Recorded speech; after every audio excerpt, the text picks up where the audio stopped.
today's lighting decor ideas with your host, Rocky. Hey guys, how are you doing? Thank you so much, Elsa. Thank you so much. All right, so today we're gonna talk a little bit, just a short, quick video to answer two questions I had with some DJs out there, I believe in California. I wanna say hello to DJ Streak, also hello to DJ Barr. Great questions. We're gonna talk about the first question about the pin spots. So I did go over this in a lighting decor ideas. I'll put the link of the video in the description below. And also I'll put a link to DJ Barr's video in the description below. If you haven't checked out his channel, please go and check out his channel. Excuse my voice also, I am a little sick, so excuse the voice. Let me go ahead and talk about first, the Chauvet Ez PinSpot. All right, so I should be finishing up the video, should be edited right about this time, and I will also put the link of the Ez PinSpot open box video in the description below. I'm not really sure when that'll be up, but let's just take a look. All right, so getting right to it. This is a 3-watt LED, probably just a little bit brighter than a 3-watt LED. And the nice thing about it is it gives you a nice sharp beam right directly at the spot it's supposed to be at. You typically will not see so much of a glare like you see there right now once you start pulling it away. And I think it's the camera that actually pops up that little donut around it that you see. But you don't typically see that in real life too much. There's not too much glare like that. But it does have a nice sharp pin directly at the spot that you're actually pointing it at. So what the question was, you had them mounted onto the facade.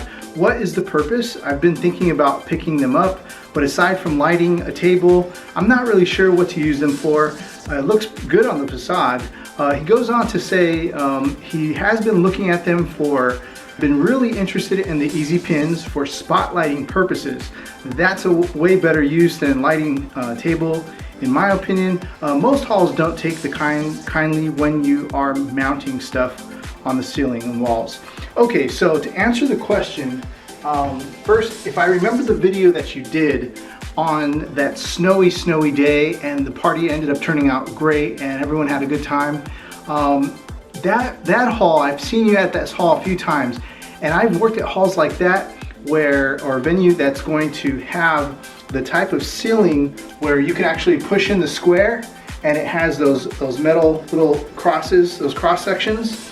Okay, the Ez pin is actually designed, if you'll take a look there, it's actually, if you can see it there, the Ez pin is designed to actually go and lock into, it goes just like that, into that beam, if you imagine the beam on the ceiling, and actually lock in. Got that up there, good. Okay, so sorry about that. And just test this one real quick. There we go. All right, it's working good. So it locks right in and it holds onto there. It's designed for that ceiling in that venue. So I highly recommend utilizing the ends of them. Yes, go and purchase yourself, I would say, a pack, because one light runs about 60 to 70, and for double that, you get 6 of them. So might as well just buy the pack. And lighting the tables, if I can implement a picture into what that looks like here.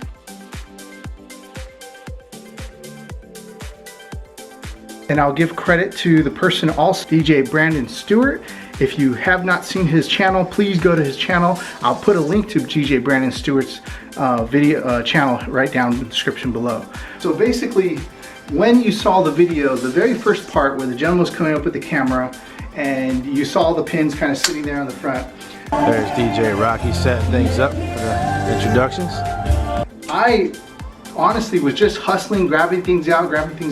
I didn't come across my little gobos, so I just started putting these there because I was like, okay, I gotta put those there. And also, I decided to use the end as just kind of like a spotlight to spot the head table, or just to kind of hit something that needed to be highlighted for that moment. If it was somebody that was standing up from the table that was going to do a speech, and you said, hello, Uncle Joey wants to actually come up and make a toast. If I can please have Uncle Joey come up to make a toast, and bam, we hit Uncle Joey, and we follow him, and we follow him, and we follow him until he gets right up.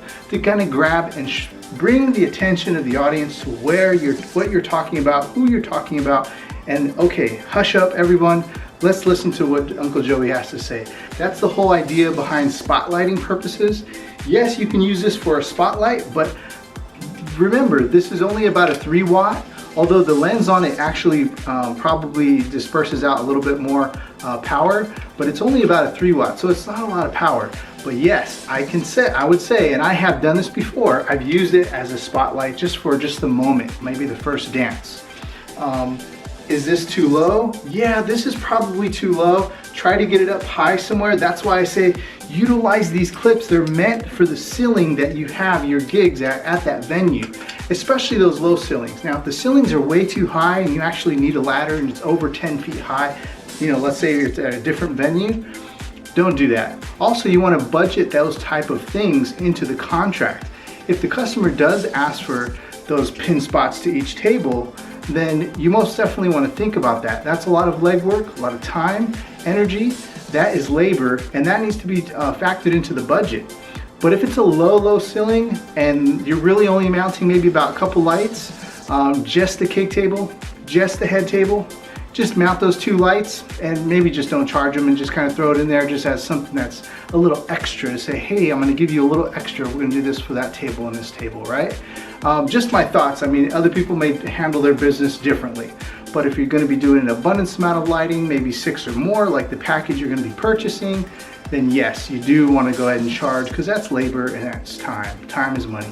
All right, look, another thing, real quick, let me show you. Here's another thing. If you don't mount this up too high on the ceiling, let's say you do have a totem. I'm not sure if you have a totem, or let's say somehow, some way you can get this up towards the top of the speaker, and you can mount it up on the speaker, but you can't use it to kind of move around. You can't reach up there for that moment. So just have it set to the spot that you actually need it to be set at. So let's say it needs to be set right there, right?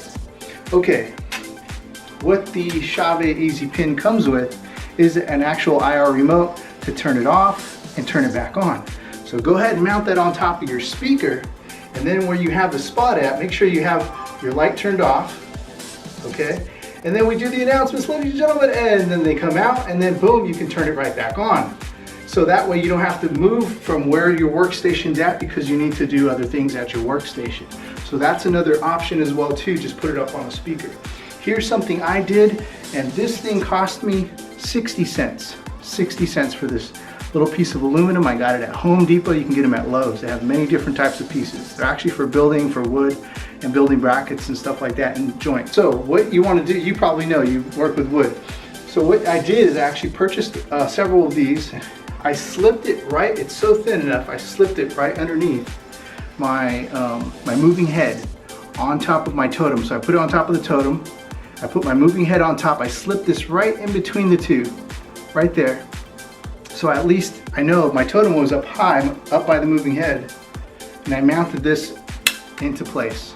So now I have it somewhere up high. Anyways, I didn't have it on speaker, because many times I don't put the speakers up on the poles. I use the Bose systems, and then I still had it so I can actually telescope it down. Because many times, yes, if you do use it on the facade, it's probably going to be too low. It's just for spotlighting for the moment. You know, you see what I'm saying? So I would say that going to be 2 options for you. Try to get that maybe up on top of the speaker. Get that up on a totem. You can hang it there. Get a little piece of wood or a little piece of metal like that. It's something you can slip up, but utilize that ceiling. This is meant for that ceiling. Whenever I see a ceiling like that, I think, wow, I can make this look really good because we can spotlight these tables. That is something, once you start doing table pin spotting right center of the table, it just opens up a whole new world. It's amazing, and it's a huge revenue. It's huge revenue. It's going to really help you out. I highly recommend it. And for the amount for the pack, it's a great turnover. It's a great turnover. Also, I wanted to talk about, after the video, I finally found, during that first walkthrough, towards the end, I finally found the actual, my little Gobos, my little mini Gobos.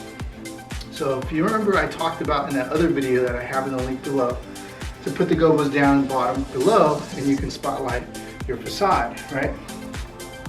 Well, In reality, what you can do is just mount them on the top, and then you can spotlight the actual facade. Okay, so just like you could see there, you can put 2 on each side. Now, I always recommend getting 2, whatever you're getting, get 2. You know, like you got 2 speakers, 1 on each side, you get 2 totems, 1 on each side, 2 movers, 1 on each side, get 2 of these. At the least, okay, get 2 of them. And moving on to the next question from DJ Streak. One thing I wanted to talk to DJ Streak about, he had a question a while back, is can he use the Chauvet Ez Gobo or the IDJ Pinpoint Gobo color, or the Pinpoint Gobo? There is 2 versions of the IDJ Pinpoint, just so you know. There is a white, and then there's also a color. He wanted to know if he could put the bride's names in the light. Yes, you can do that if you want to. And yes, you can print it off at home on transparency paper and make your own gobo in Adobe, or you know, something of that nature. But it's not bright enough to splash on the dance floor. And I remember he was saying, well, he's going to try it. That's great. But here's the thing. Most venues do not turn off a lot of the lighting until towards the end of the night. Unless you have full control of the lighting in the venue, the entire facility, you want it. That's the #1 place I need to know. Where's the lighting at? And I let the people know I have full control of the lighting that evening. There's no question about it. Because if I want my place to look good, you can't have full blast the lighting. 100-watt bulbs lighting up the facility. There's no reason why the customer should have bought up lighting in the first place. So we have to turn the lighting down. You got to have it low enough, maybe not completely off where it's black, but you have to have it low enough to get the gobo to actually look good on the dance floor. Now remember, we want to have it looking good on the dance floor, or you can have it splashed behind you, in the wall behind you. Remember, we talked about that in the video below. Or you can have it maybe over by the cake table. You can have it over above the head table, above the heads of the bride and groom. That's something to think about. But this light is not meant to really do that. This is just a little bit of decor lighting. I would not recommend putting a bride and groom's name in one of those to use it for like monogram projection.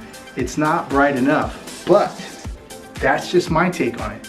If you're doing kind of a smaller venue, or let's say for example you're doing a corporate company where you're just trying to, maybe even possibly the store. Let's say you're DJing at a Macy's or or the mall or something like that, and you want to print out a Macy's logo, and you want to maybe uplight it behind you or something like that, or you can even put your own name. You can put your business telephone number and your business name in there and just light it behind you. That would be great because it's a small space.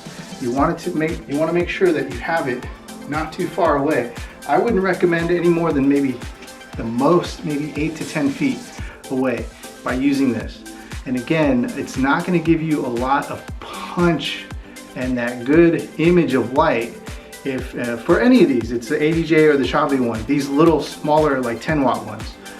They're not going to give you that punch of a light that you're really looking for. Excuse me, this is an 11 watt is what it says, so it's 11 watt. You really want to look at something that's about a 30 watt or above. 30 watts and above will cover your base, whether it's 5 feet away or 50 feet or 100 feet away. 30 watts is going to cover you. Not only that, it gives it a strong punch of light.